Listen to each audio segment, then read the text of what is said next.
You're locked in now.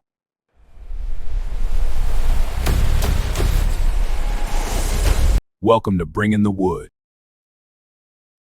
Good morning, good evening, good afternoon, beautiful people, wherever you at on this wonderful Sunday now, man. You know where you at, man. You are tuned into another Bringing the Wood Productions. This right here is the Bringing the Wood podcast, and I am your host, D Wood. Feeling good, living good. Hey, man, happy Sunday, fun day. You already know what we're here to do. I'm here to bring y'all some sports. Hope your day is going well. We're going to get straight into it. I know last time we talked was Thursday. It's always a few things that happen between there and now. But we're gonna get right into it. I ain't gonna waste our time too much. We're gonna keep it heavy on what's really still going on right now. We'll start with some NFL news. Falcons pick up the fifth year option on B. John Robinson. B. John Robinson had a very, very good year. He's been a very, very good back since he's got drafted by Atlanta with a top 10 pick. Again, picked up his fifth year option. The fifth year option is worth 11.3 million. It gives him a little bit more time to work on the kinks and figure out the deal and the numbers and get him right. Because again, he's been one of the top backs in the league. Last year, went over 2,200 yards, 11 total touchdowns, getting himself all first team All Pro honors for the first time. Last year, he was second team All Pro, led the league in total yards as well, and had over 1,400 yards rushing as well, which was tops in the league. Again, very productive back. Part of that Jameer Gibbs class. Those guys have been producing as two of the better backs in the league since they've came in as rookies, which just only helps out and brings back that narrative that running backs aren't valuable. Even though Mel Kiper, shout out to Mel the Guru, always says he don't think you should take a running back in the first round, but you make an exception for some special guys, and those guys have, and he has been one of the exceptions, along with a couple other guys. Again, like we talked about, Jameer Gibbs, and a couple other guys in the leagues who've been performing at a high level, in the league. But again, pick up his fifth year option. It just definitely means he's definitely gonna have a chance to get paid. If not during this off season, probably at the end of the year. But I'm thinking probably just bought them some more time to work out a long term deal for him to get him locked in and let him be a Falcon for a very, very long time, which will make total sense to me. Next thing I want to talk about is Packers make a trade to the Eagles for a wide receiver, and no, not like that. But the Packers did send Dontavion Wicks to the Eagles for a 2026 sixth round pick. Fifth round pick and a 2027 sixth round pick. So again, a 2026 fifth round pick and a 2027 sixth round pick.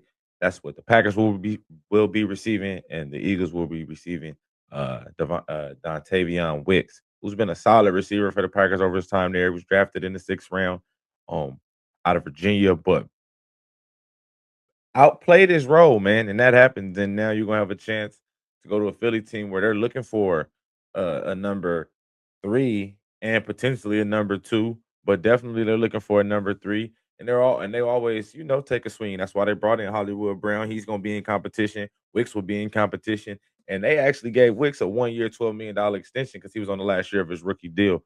So that kind of lets me know that they definitely want to keep him around, and he's looking like he's gonna have a chance to be on this roster. He had a really, really good year for the Packers last year, 39 catches, over 400 yards. He had 5 touchdowns, averaging 14.9 yards per catch for his career. So again, a very, very good receiver. Has just kind of outplayed his role.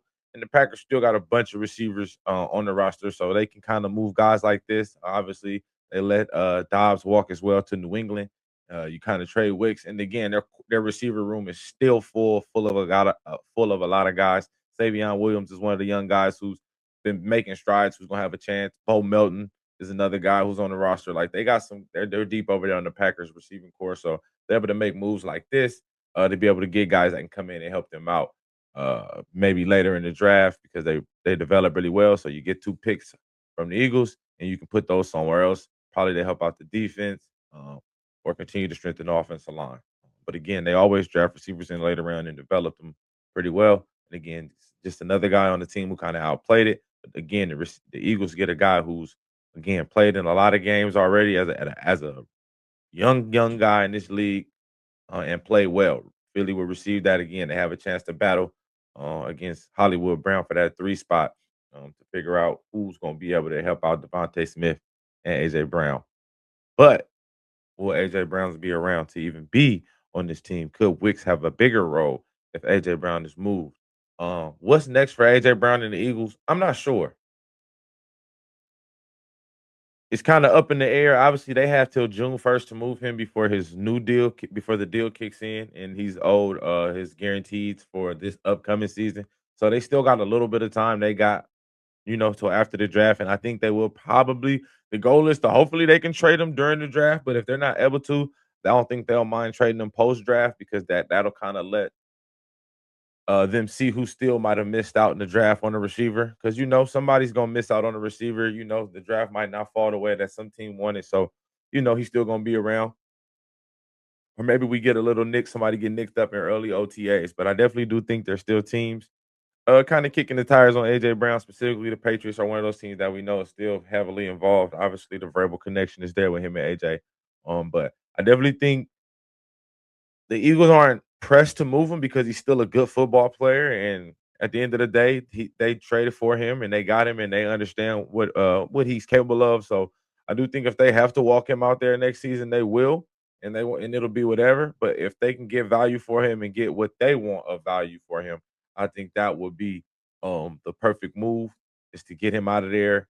And kind of not start over, but move on to the next chapter, letting Devontae Smith be the true number one, or seeing if he can be the true number one. And then again, bringing in a bunch of other guys who, like I said, we brought in Wicks, they brought in Hollywood Brown, some guys to help out to keep some weapons around Jalen Hurts as they start this new, again, this his what eighth offensive coordinator in his 8 years of playing quarterback. So new system, but again, Jalen Hurts will, write the narrative and continue to do his thing and ball out. But I definitely thought this was an interesting move for both parties because I thought Wicks again played well for the Packers, but obviously seeing he played too well.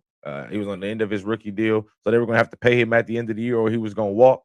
So you just kind of to avoid that, you get some value. You got him in the 6th round. You were able to get a 5th and a 6th for him. So that's definitely a win all day for organization that's definitely always setting the trend and are always kind of one of the better people that handle the offseason well. That's how you become successful for very long, and that's how you only have small down times where Packers may miss the playoff once every now and again. But when you're really good at the top, it makes it easier. They know when to move guys. They know how this thing works. They understand the business.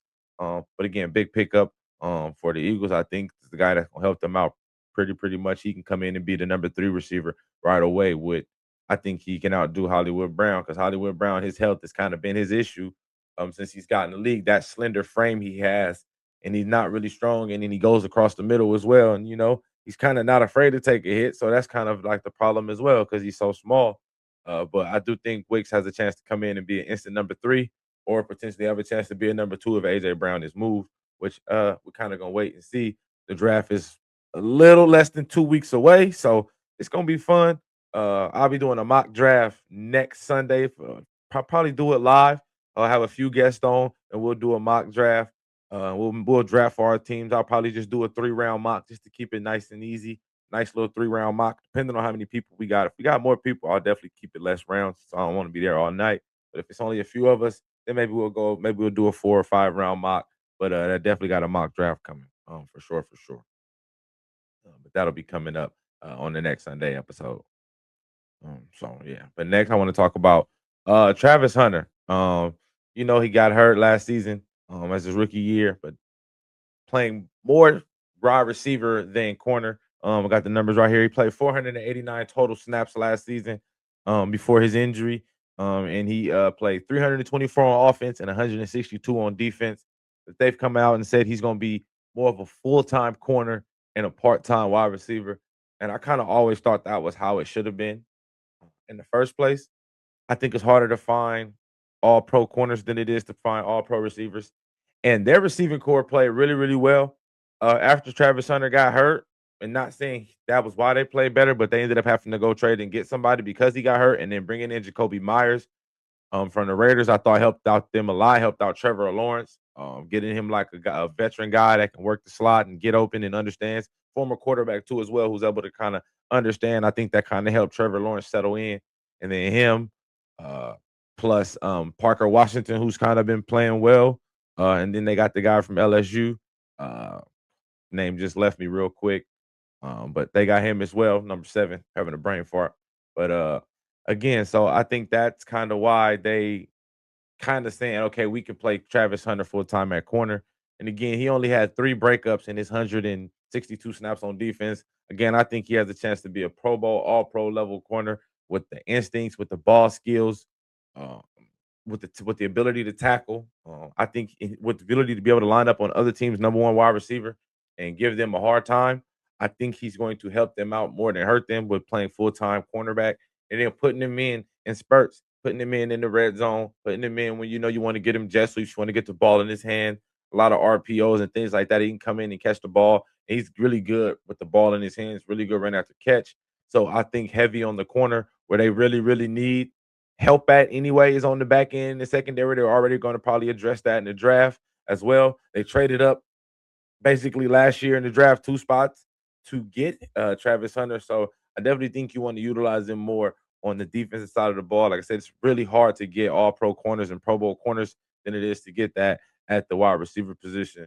So I definitely think that they should aim there a little bit more to just kind of focusing in on letting him play heavy on the corner and then just sprinkling him in on defense. I think that I mean not sprinkling him in on defense, sprinkling him in on offense. Like I said, just not like a gadget receiver, but more like just like when y'all in 3 wide, maybe when y'all in 4 wide receivers, he come in and he play. Again, red zone, he can get in there and make plays. We know he got a nice vertical leap, so you can throw him some jump balls, some back shoulders, things like that. So I think that'll be a good look. Oh, and the wide receiver is Thomas. That's his name. Thomas from LSU uh, is their number one. So again, they do have a good core.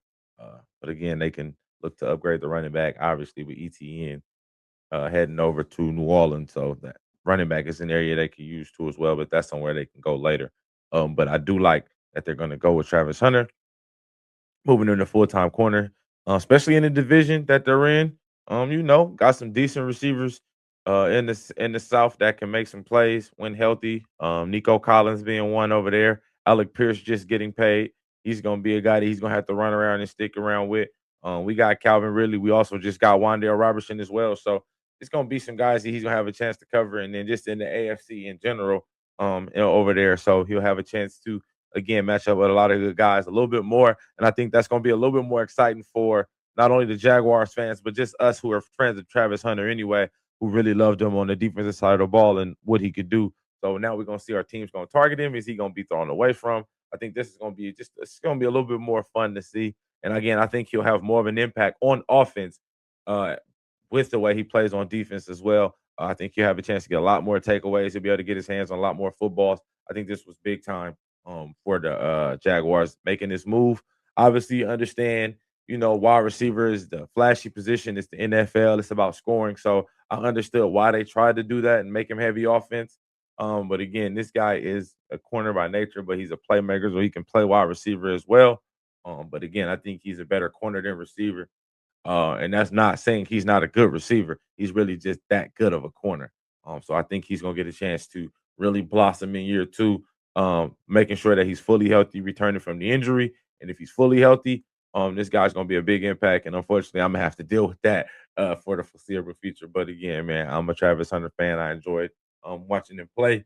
So I'm excited to see what he can do in year 2. Um, in his new or refined role as a full-time corner and a position specialist at wide receiver. Last thing we're gonna talk about before we get out of here is just a little bit of draft buzz we got. And I'll start with the teams that y'all know I'm gonna represent a lot of on here when I'm on here, and that's the Titans. We'll talk a little Raiders, we'll talk a little Niners, just a little draft buzz we got from them. Before we get into any one of those, we'll talk about the overall draft buzz. And I'll talk about draft buzz for the O line. I think it's a high. It's rumored that not rumored. It's just floating around. I'm reading it in a lot of the blogs and a lot of the things I'm reading and seeing. And I'm hearing through these draft streets is that offensive line is going to go on the run, and the run could be early. I'm gonna run off a couple of names: Spencer Fanu and Caleb Lamo of Utah, Caden Proctor of Alabama, Francis Maui Noah of Miami, Monroe Freeland of Georgia, Max Ioannina Ioannina of Arizona State, Iowa Ioana of Penn State.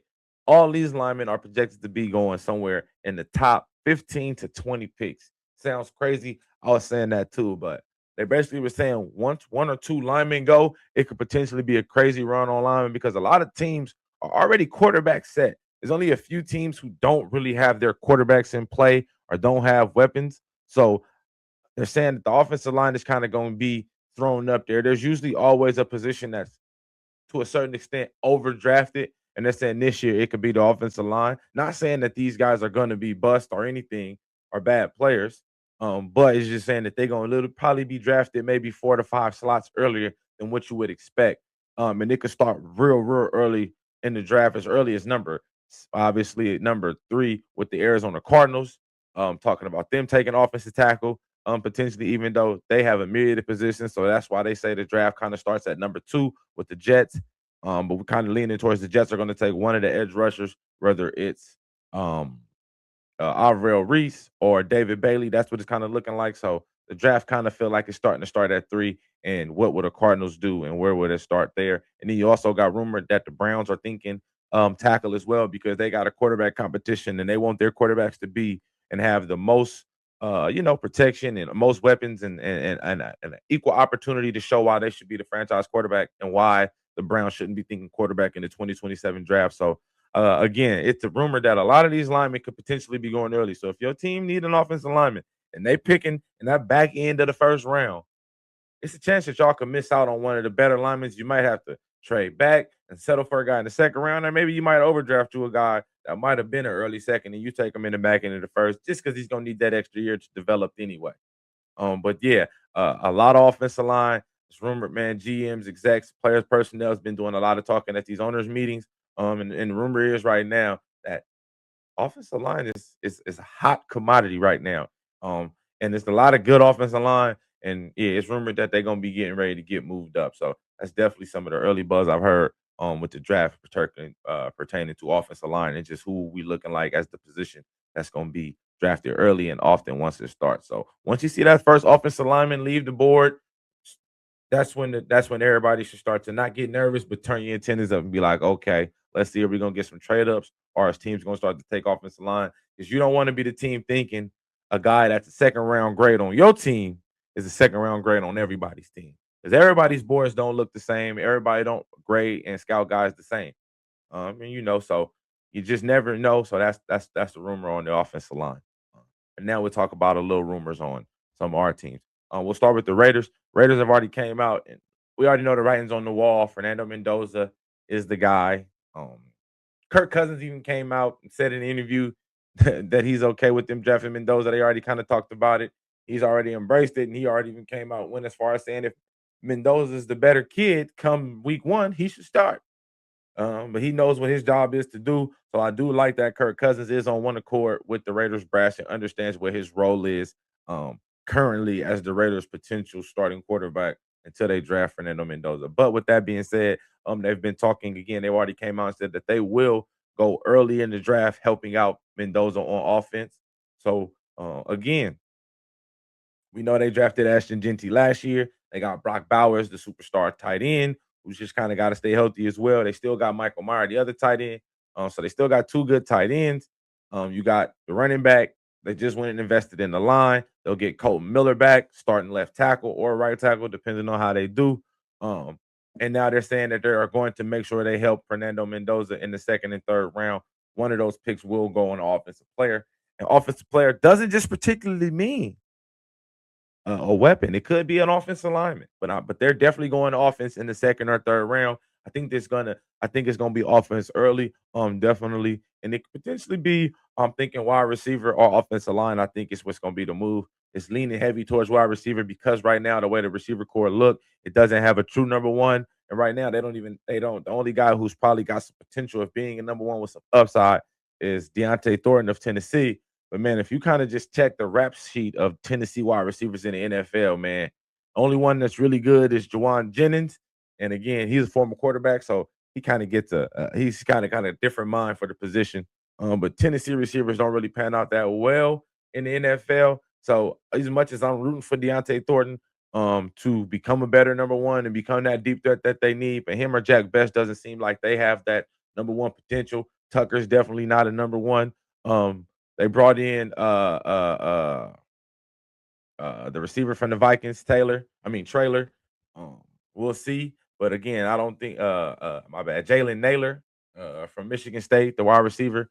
They brought him in through free agency. But again, I don't think he's a number one. He was a number 3, 4, had a little bit of play, a little number 2 for the Vikings. So we'll see. But I definitely think that they can go early and go in the second round and get them a wide receiver. Or they can get a wide receiver in the third round. I think the second and third round is going to be the sweet spot for the wide receivers. That's where I think the heavy of the wide receivers will fall. I think we'll maybe get three, maybe 4 receivers in the first round, no more than that. And then I think the run the receiver goes definitely in the second and third round. So I definitely think those are some guys they can use. I definitely think they're going to look for a guy with some number one upside. So maybe they go with Denzel Boston of Washington. I think he has a chance to be a late first, early second round pick. Again, they could always trade back into the back end of the first round when you got the first pick in the second round. You know what I'm saying? You could definitely always move back up and get into the back end of that first round again to get that fifth year option, just to get that extra year to develop one of these guys in the back end of the first round. But maybe they go with an Indiana guy. Maybe they get Elijah Surratt. Maybe they go with Cooper Jr. You get one of the Indiana guys to pair with their quarterback. I think that would help them and get them both integration to the NFL a little bit smoother, make that transition a little bit easier for sure.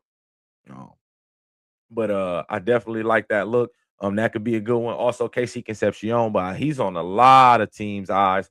And I also like to bring in the Niners while I talk about that because the Niners have been rumored to saying that they're going to go heavy wide receiver hunting in the draft. They've been named and linked to a bunch of wide receivers in the draft. And obviously we're having bringing in Mike Evans, who is an OG veteran, losing Juwan Jennings to the free agency, who's still a free agency right now, who's still in the free agency right now. You got Ricky Pearsall, who's still recovering from an injury. And then we got Brandon Ayuk, who's the biggest question mark on the entire team at wide receiver, who probably will not play another snap as a San Francisco 49er. So I still think wide receivers a move. I think they take receiver early. If it's not the back end of the first round with their pick at pick 24, I think they got a pick 26. If they don't go with it there, then definitely you going in the second round and you getting one. But I think in the back end of the first round, again, whether it's Casey Concepcion, maybe it's a Malachi Lemon, I think those guys have a chance to fall. And then maybe if you want to take one in the second or third round, you can go Ted Hurst out of Georgia State. It's a guy that I'm a real big fan of. Maybe they want to get another big body guy. Again, Malachi Fields is the guy, the bigger body receiver out of Notre Dame. Ran a slower 40, but just plays much bigger. Plays just as big as his size and plays faster in the game. But Denzel Boston would be a good look, especially for the Niners. Having Mike Evans, he's kind of got that same type of build frame, 50-50 catch guy. Maybe you get him to kind of learn that Mike Evans way and kind of learn how to craft this game from a guy like that.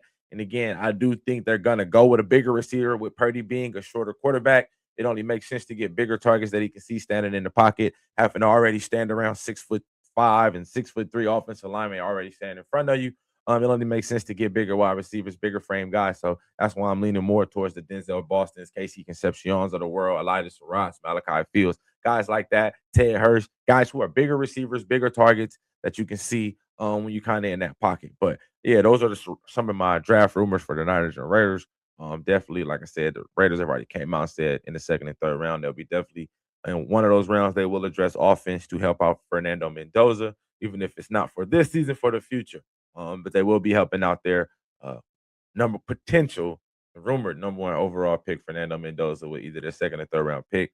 And the Niners have again been heavily connected to wide receivers in this draft, and it only makes sense with the way the receiving core is currently constructed right now. So I'm expecting Raiders and Niners to definitely go offense and go offense early in this draft. So make sure y'all stay tuned. I'll have Coach Zolan back on, either Coach D'Lo back on as well to talk Raiders and Niners before we get to the draft. Again, the draft is less than 2 weeks away. April 23rd is opening night of the draft. That's a Thursday. If you didn't know, so we'll definitely have our Thursday episode before that airs. So we'll make sure we talk all draft buzz as will be the night of the draft. So make sure y'all stay tuned and keep locked in. And any more draft news, I will keep you tapped in too. And before we switch up, I got to talk about the Titans draft buzz. It's buzzing. The draft buzz for us right now is everybody's connecting Jeremiah Love to us, the running back out of Notre Dame. And I understand why. And I kind of got my own reasoning why, and I got my theories on why we're doing what we're doing right now. But Jeremiah Love has been kind of penciled to us, and not necessarily because it's who we want, but it's because, man, you can't, without trying to guesstimate a trade or something like that happening, you kind of just gotta, stick and pick. So a lot of teams have us going Jeremiah Love with pick 4, and it's more so because who goes the 2 picks in front of us. If y'all been on here when I was talking about us earlier, talking during draft season and combine season, uh, I definitely think edge rusher is a top need for us. But again, Jeremiah Love is outstanding. Had a great year. Again, 6 foot tall, 214 pounds, lit the combine up, 4.3 at the combine, jumped 30 plus, 35 plus inches. Again, 1,400 rushing yards, over 2,000 total yards. Again, total monster out there on the field. 21 total touchdowns, which is the Notre Dame record for most touchdowns from the season. Hadn't been broke since Jerome Bettis set that record ages ago for Notre Dame. So it lets you know how good he was at finding the end zone. A great player. But I think they got us penciled to him because it's rumored that I think that we think the Jets and the Cardinals are going to take both the defensive ends with the second and third pick, which would be David Bailey and Alvaro Reese. And those are who I think my Titans have on the top of their draft boards as our number one needs and our number one players. Think I think that our number one need is edge. I think the number one player on the board is Alvaro Reese and David Bailey, number one players on our boards. I don't think they're the number one players in the draft, but they are the number one players on our board as far as a positional need and the highest value for what we need. Obviously, running back is a position of need we need. Wide receiver is a position of need we need. But with us at pick 4, we have to get our bang for our buck. I have Carnell Tate ranked as my 6th rated player. So we could be right out of range and get him. And I do think with the slow 40 teams are going to kind of eye away from him a little bit in that top 5. But I do think we kind of need a little bit of everything. That's why I would personally, I think we should trade back. But again, that's only if somebody has somebody that they want at pick 4 that they know somebody else might want and they can't miss. That's what I would love for us to do is trade back. But I only want us to trade back if and only if we can't get Alvaro Reese or David Bailey. Those are who I definitely would want us to get. I would like for us to get them. Obviously, y'all know my affinity for Caleb Downs. I don't think we're going to go with Caleb Downs at pick 4. So that's my, I don't think we're going to go there. So that's where I think we roll into Jeremiah Love, is who I got rated as third best player in the entire draft as far as just skill alone and production, which makes sense. But, it's hard for people to, take draft running backs this early. But with the success of running backs like Bijan Robinson and Jameer Gibbs, who we've already talked about, give running backs a chance like this because again, Jeremiah Love just isn't a straight downhill running back. This guy is an elusive running back, home run hitter, and has receiving prowess who could line up and play slot receiver. Kind of comparing him to like Christian McCaffrey and Jameer Gibbs. Again, guys like that is who he's been comped to. So it understands why it's warrant the top pick. So that's why I do think he's going to kind of be our backup plan if both edge rushers are gone. With the second and third pick, and that's why I say the draft starts at pick 3 for us with the Cardinals because it's just no way that the Jets don't take one of those edge rushers, as those two dudes being some of the better guys in the draft, 2 of the better players in the entire draft. I can't see Aaron Glenn not taking one of those dudes, especially with the success he had with Aiden Hutchinson in his defense and what it helped with his secondary. I definitely know he's going one of those guys, so that's why I say the draft starts at 3 with the Cardinals. And do they go tackle or do they go edge? I think that's going to be one of the plays. I think those are the only 2 choices they kind of go. I'd be surprised if they go anywhere else. I definitely feel like they're going to invest in the trenches a lot because I think that they're either going to take a quarterback late in this draft, maybe trade back in and get a quarterback in the back end of the first, or they're gonna draft somebody late. Not saying that that guy's gonna be good, but just to do that they can play to see just in case. But I do think a lot of these teams got their eye on the 2027 draft. That's supposed to be the deepest quarterback draft in a long time. They say that about every draft, so we'll kind of see how that goes. But again, growing buzz for the Titans is we're being connected to Jeremiah Love a lot, and I do think that depends on how the draft falls, with the second and third pick. Raiders have already came out and said that they'll be in the second or third round, adding an offensive weapon to pair with their rookie quarterback. And Niners are heavily connected to wide receivers in this draft. So expect the Niners to take a receiver, maybe 2 in this draft to go with to help bolster that receiving core that definitely taken a hit over the last season or two with injuries, downplay, and just whatever you want to call the IU situation. But that's a wrap for the NFL. That's all my news right now. Again, stay tuned. Obviously, trades can still happen before the draft. I do think trades will happen on draft day, not necessarily too far before the draft. I think drafts will happen on draft day. That's when the better deals happen because teams are really last minute and the pressure's on. So I expect more deals to happen. Trade wise, for as top end picks, expect more towards draft day than we get too early. But any more player movement trades like that, yeah, you already know to stay locked in here. I'll make sure to get that to you properly. But now we get into the NBA. And today, the last day of the NBA regular season. It's been an interesting NBA season. It's been some highs, been some lows, been some records. Shout out to LeBron, just going over 12,000 assists all time, moving him up to top, I want to say 6 all time, 5 all time. Um, Shout out to Wemby, Joker averaging a triple double for another year. Him and Westbrook, the only people that ever do it back to back. Shea Gilgeous Alexander on the 20-point streak. Like it's been a lot of Luka Doncic, Cooper Flag. It's been a lot of record breaking things going on. Uh Con Knipple, with the threes as a rookie. There's been a lot of great things going on this year. Um, a lot of injuries, a lot of highs, a lot of lows, though a lot of wild moments. A lot of players kind of coming out the woodworks and showing up.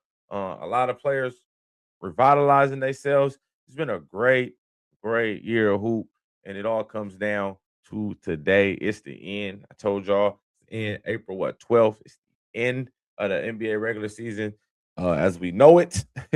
We get ready to roll into the play-ins and the playoffs, and I can't front, man. I'm excited. I am excited for the play-in. I'm excited for the playoffs. I'm excited for the awards. I'm excited for everything. Um, because we got some interesting teams, some interesting matchups potentially, and it's not quite set in stone yet. It's not quite set in stone just yet. We still got one more day of games. Every team is slated to play today, but it's about 4 to 5 teams on the East and the West who this last game still matter for just a little bit. So we're gonna talk a little bit about who's playing in and who's playing out the NBA play in. Because we got some teams still left that play today that still got a chance to play in the play-in or get out of that play-in and have an actual series game.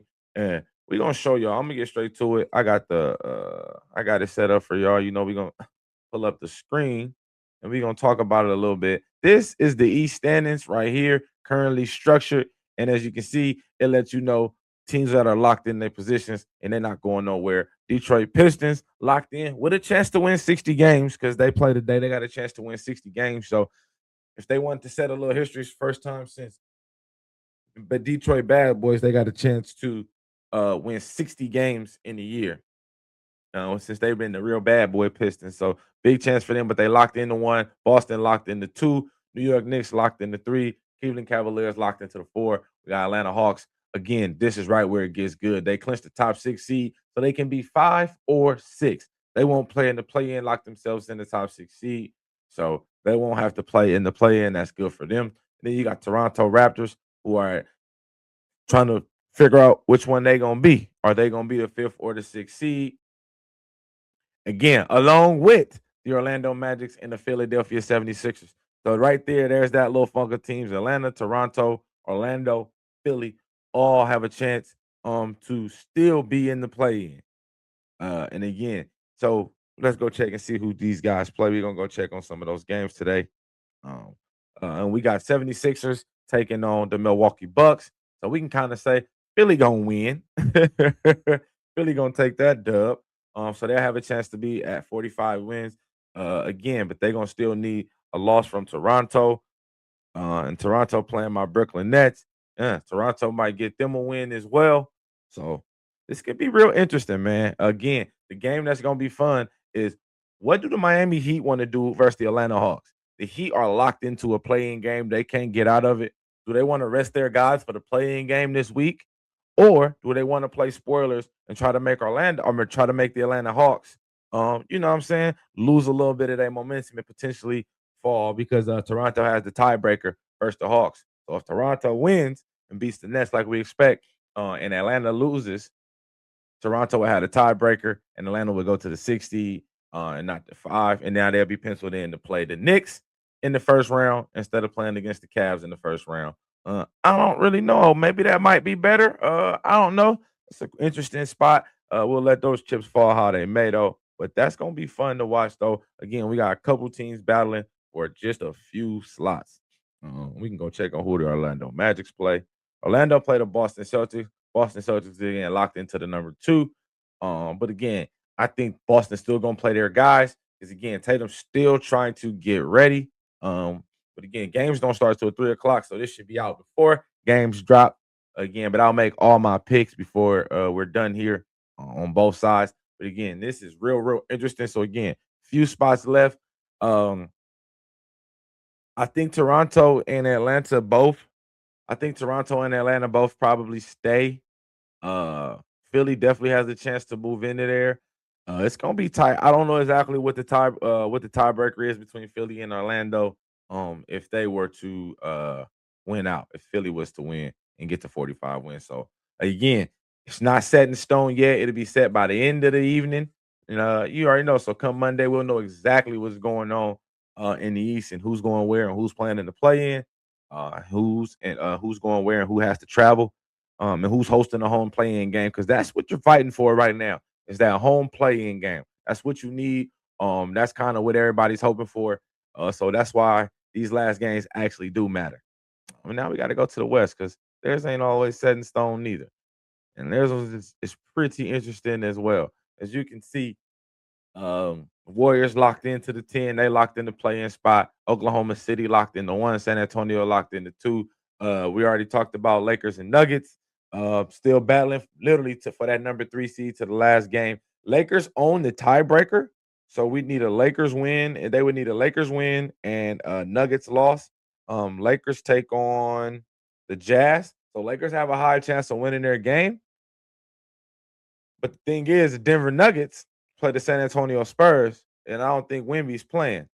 So I think the Nuggets get a win, hold them off, and that means that Nuggets will get the 3 seed, and the Lakers will be the 4 seed. And the Rockets are locked into 5, which means we're gonna have looking like we're gonna have Lakers Rockets in the first round of the playoffs. Kevin Durant versus Bron. That should be a very interesting series, especially with potentially no Luca or no Austin Reeves. That's gonna be really interesting. Again, and then that will have Minnesota versus Denver in the first round, which could be very fun. Locked into and then locked into San Antonio and Phoenix in another first round. That could be interesting. But again, Phoenix has to deal with the play in and still has to handle play in first. Because they still got to get through the play in. They got to have to potentially play the Warriors or the Clippers or the Trailblazers. Because as you can see, um, the Clippers and the Trailblazers are still battling for home court in that play in. That matters. That little home court advantage in that play in is what you need to potentially carry you into a playoff series. And the Portland Trailblazers play the Sacramento Kings. I think that'll be a good game. I think the Kings definitely wouldn't mind trying to play spoilers, especially to a potential conference rival. So yeah, I can see that being a very good game. But I'm gonna take the Trailblazers in that. No, you know what? I'm taking that back. I'm taking the Kings coming off a win off the Warriors the other on Saturday, coming back, finishing their 2-game win streak like the Beam King. They're gonna beat the Portland Trailblazers. Portland Trailblazers will end up getting locked into uh that potential ninth seed. And I think because the Golden State Warriors locked into the 10th seed, I do think Curry will play just to get a little bit more cardio, though. I do think they'll rest some other guys to get ready for that playing spot. They play the Clippers today. So I think the Clippers are going to play hard to try to get that AC, to get that home court playoff game in the play in. So that'll help them out a lot. Again, the West is already kind of set as far as the first round playoffs. I'm thinking it's gonna kind of stay just the way it looks with those top 6 teams. I think that Nuggets win and Lakers win. So it stays just like this right here, and we'll get us a good first round of games between Minnesota and Denver and Los Angeles and Houston. We should get us a really, really good series in the playoffs. That's gonna be fun to watch. Again, I'll make my picks once everything is set. Once the playoff games is done, I'll make all my playoff picks. And then we'll go from there and we'll see how successful I am at picking. We'll just go series by series. But I'll definitely pick who I think is gonna win it all. I'll give a way too early guesstimation of that once the playoff brackets are officially set after the play-ins. Um, and that'll be fun. Those are some of the teams I definitely think should be good. And then some of the rest of the games for the day that we didn't talk about. We got the Hornets and the Knicks, which should be a fun game, which could potentially be a first round matchup. Um, that's gonna be a fun one as well. We got Pistons and Pacers again. Pistons trying to go out there and lock up that 60th win. I think they're gonna go for it. Why not, man? Make a little not history, but go back and just do something that y'all ain't done in a very long time. We got Cavs versus Wizards as well. We got Bulls and Mavericks. We got the Grizzlies and the Rockets. We also got Pelicans and T Wolves. We also got the Suns and the Thunder. So we got a couple solid games. Again, a couple of games that jockey for some playoff position and some play-in position. So I definitely think that's going to be very, very interesting to see down the stretch. We'll see how it all turns out, and then we'll be talking about the play-in games on Tuesday, as they officially will be set. Play-in starts on Wednesday, and then playoffs will begin that following weekend, and we're gonna get straight into it, and we're gonna keep you up to date with every single thing. Before we get out of here, we gotta talk about one more thing. They already started nominating the NBA award. The finalists are already announced, and I'm gonna run through a couple of them right here for us right now. We got first one we got is Rookie of the Year. It's a two-man race. It's Con Knipple, who potentially could be the leading candidate. Who would get my vote? He's a Duke Blue Devil, so I'm not biased because the second place player or who the number two voter is right now, will be Cooper Flag, the other Duke Blue Devil. I think one of these guys are going to win Rookie of the Year. Obviously, they are a two-man race between them two. But uh, Cooper Flag did end strong with those couple 40-point games, and setting a couple rookie records and just looking well and playing well and kind of showing he kind of caught his bearings as the season ended. It started to really look like that first round pick. And then Colin Knipple from the opening jumper was literally showing off the jumper. Again, got the Charlotte in the play-in tournament with a chance to make the playoffs. And got the team playing well. I think it took a lot of pressure off LaMelo Ball, and he was able to be a little bit more of a distributor and get the ball to guys who could put the ball in the hoop. Brandon Miller was also a former lottery pick of theirs as well. Played well this year. So I thought that helped out the team as a potential good unit. Um, I think Khan should get the Rookie of the Year. But because Cooper Flash round one pick one and he ended pretty well, I think that could be something they see and flash in the pan. Not a flash in the pan, but like that last flash of splash that they seen before. Ooh, pause. Uh, before they before the season ended. And then we also got most improved. This one, I, you both got it's most improved for two different reasons. The first person is Jaden Duran of the Detroit Pistons. He obviously just is most improved because of the improvement. Again, first time All Star this year, averaging a double double on the season. Uh, it's been one of the better bigs. Even played big while K was down and went uptick in points and rebounds. When K went down for the small window, he did go down for. He held the team down. So I definitely think he is very, very warranted of the most improved. And the other person is Jamal Murray. Is who else they got? And he's appointed to this award because he's coming off of an injury and he's averaging, I want to say, a career high in points and assists. So again, two guys who are most improved for two entirely different reasons. Obviously, we already know Jamal Murray as one of the better guys, better dudes in the league, but he's playing better than he already had been playing. So this technically still counts as most improved. I probably would give it to Jalen Duran, just because he's a fresh face and new. But Jamal Murray is well warranted of this as well. Next we got defensive player of the year. And we got Victor Wembanyama, we got Chet Holmgren, Rudy Gobert, and we also got Derek White of the Boston Celtics. Shout out to Derek White for being on this list. That's a nice feat for you to even make this list with these type of guys. But yeah, it's gonna be Victor. I ain't gonna say it shouldn't be close. That the way what he does on the defensive side, I know that the thing that helps out is defensive rebounds counts as towards your defensive player of the year. So guys like Chet and Victor Rudy Gobert grabs a lot of defensive rebounds. So that kind of helps out on the defensive player of the year stat. But yeah, I think Victor Wembanyama is going to run away with this award for sure. For sure, Victor Wembanyama should be the Defensive Player of the Year. And then the last award is Most Valuable Player. And the award finalists are Shai Gilgeous-Alexander, Victor Wembanyama, Nikola Jokic, and Luka Doncic. I think this is going to be a two-man race. I really think this is going to either be between Nikola Jokic or Shai Gilgeous-Alexander. Um, I'm leaning towards Shai for the back-to-back. I think they'll give it to him, and then I think he's going to have to take his game to another level because then they're going to start to look at his 33 and 6 and 33 and 5 and 33 and 7 like it's nothing. You know, the NBA gets bored of greatness fast. It's kind of what I'm learning, you know. Once you've done it so many times, it's like, well, what else can you do? It's like, this ain't good enough. But I do think Shea will win MVP of the league for back to back because again, Thunder are still the best team in the league. He's still the best player on the best team. I mean, that has a lot to do with MVP. And even though, again, if you remove him off his team, they still be successful. But you could say the same thing about the Joker. The Nuggets played pretty decent while he was out, and you can say that about a lot of players. So I do think it's a total package, but I think Shea is deserving of it. So what he's been able to do, the run he's on with this team, the level of calmness he plays with. No matter how big the game is around him, he kind of stays right where he needs to be at all times. I think that's pretty dope for him. Yeah, I think he's deserving of the MVP of the league to go ahead and add the back to back. And just keep on adding to his legacy that's ever growing. But this was a good episode. I like this. I have fun, man. So again, I always like to thank everybody who's always an avid and continued watcher. I appreciate y'all. Always go subscribe to the production page, to the channel on YouTube, Facebook. Add me on Facebook, Instagram, all that good stuff. I'll probably just start adding it all up here to the ticker, so that way y'all can kind of just add it from there. I'm gonna start doing some streaming. I play I be playing the games too, video games. I don't be streaming, but with this going on now, I probably add that avenue. And then again, got some other things in the works with producer Scoot. Again, thank y'all for always tuning in. Make sure y'all like, subscribe, share, tell a friend, tell an enemy, tell a neighbor, tell a loved one. You already know we talking good sports over here.